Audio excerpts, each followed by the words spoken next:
اعوذ باللہ من الشیطان الرجیم بسم اللہ الرحمن الرحیم۔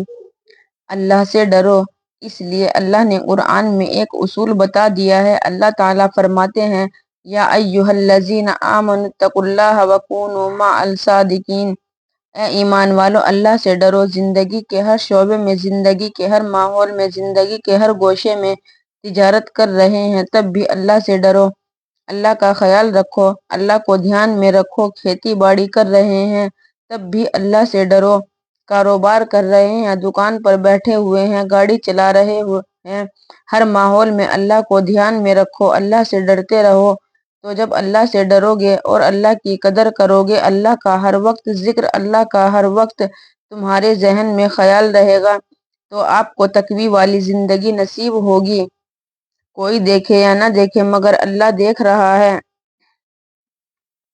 اس لیے ان اللہ کان علیکم رقیبا، چاہے کوئی دیکھے یا نہ دیکھے مگر اللہ تو دیکھ رہا ہے۔ زندگی میں جب ہم کوئی کام کرتے ہیں تو آگے پیچھے دیکھ لیتے ہیں کہ کوئی دیکھ رہا ہے، چوری کرنی ہے تو دیکھ لیتے ہیں کہ کوئی دیکھ تو نہیں رہا ہے، گناہ کا کام کرنا ہے تو دیکھ لیتے ہیں کہ کوئی ہے تو نہیں، ادھر ادھر جھانک لیتے ہیں۔ مثلا ہم بازار میں یا کہیں اور کھیت میں ہیں تو دیکھ لیتے ہیں کہ کوئی دیکھ تو نہیں رہا۔ ان اللہ کان علیکم رفیقا، اللہ تعالیٰ تم پر نگراں ہے، جس نے تم کو پیدا فرمایا، جو تمہارا خالق و مالک ہے، وہ تو ہر وقت دیکھنے والا ہے، وہ تو دیکھ رہا ہے۔ اللہ کا لحاظ کرو، اس کا خوف کرو۔ اللہ کا لحاظ کرنا ہے زندگی کے ہر شعبے میں، زندگی کے ہر کام میں۔ سچے لوگوں کے ساتھ رہو اور سچے لوگوں کے ساتھ رہو۔ سچے کا مطلب کیا ہوا؟ سچے لوگ، نیک لوگ، اچھے لوگ۔ اگر تم نے نیکوں کی صحبت اختیار کی، اچھوں کی صحبت اختیار کی تو تم کیا بن جاؤ گے؟ نیک بن جاؤ گے۔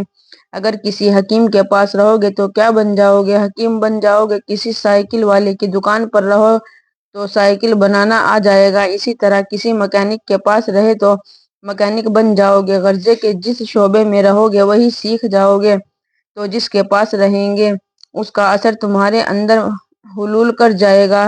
تو اسی طرح ہماری زندگی کا یہ جو ماحول ہے، انسان کی طبیعت کے اندر اللہ تعالیٰ نے اخذ کرنے کی صلاحیت رکھی ہے۔ اچھی چیز کو بھی اخذ کرتا ہے اور بری چیز کو بھی اخذ کرتا ہے، کیونکہ بری چیز بہت جلدی اثر کرتی ہے، طبیعت اس چیز کی طرف مائل ہوتی ہے۔ تو اگر اچھوں کے ساتھ رہیں گے، ذکر کرنے والے کے ساتھ رہیں گے تو کیا ذکر کرنے والے نہیں بنیں گے؟ بالکل نہیں بنیں گے۔ اللہ سے ڈرنے والے کے پاس بیٹھیں گے تو اللہ کا خوف پیدا ہوگا یا نہیں؟ با یقین ہوگا۔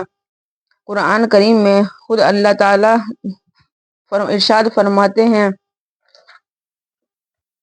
اللہ سے سب سے زیادہ ڈرنے والے علماء ہیں۔ قرآن کہہ رہا ہے میں نہیں رہا ہوں۔ علماء کیوں ڈرتے ہیں؟ اس لیے کہ علماء اللہ کا علم رکھتے ہیں، اللہ تعالیٰ کی قدرت اور اس کی پکڑ کا یقین اور علم رکھتے ہیں، قرآن کریم اور حدیث کا علم رکھتے ہیں، اس لیے ان کو اللہ کا خوف سب سے زیادہ ہے، تو ان کی صحبت اختیار کرنے کا اللہ تعالیٰ حکم دے رہا ہے۔ آج کل کچھ لوگ علماء کا مذاق اڑاتے ہیں، توہین کرتے ہیں، تو اس بات کو لکھ لیا جائے، نوٹ کر لیا جائے، جو لوگ بھی علماء کی اہل علم حضرات کی ناقدری کرتے ہیں یا توہین کرتے ہیں، اہانت کرتے ہیں، تو ان کی نسلوں سے علم ختم ہو جائے گا، دین ختم ہو جائے گا۔ جیسے ہمارے یہاں بولتے ہیں کہ گدھے کے سر سے جیسے سینگ غائب ہو جاتا ہے، ایسے علماء کی توہین کرنے پر، اللہ والوں کی ناقدری کرنے پر دین ختم ہو جائے گا۔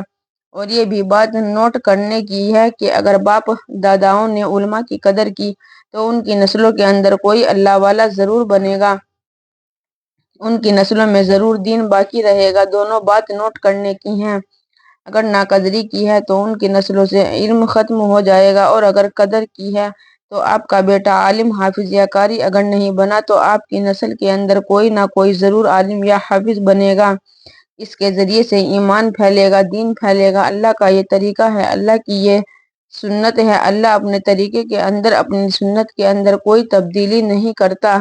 خود قرآن کریم کہہ رہا ہے اے ایمان والو اللہ سے ڈرو، ہر ماحول میں، ہر موقع پر، اور اچھوں کے ساتھ رہو۔ مطلب یہ ہوا کہ سچے ہر زمانے میں ہوں گے اور ہر جگہ ہوں گے۔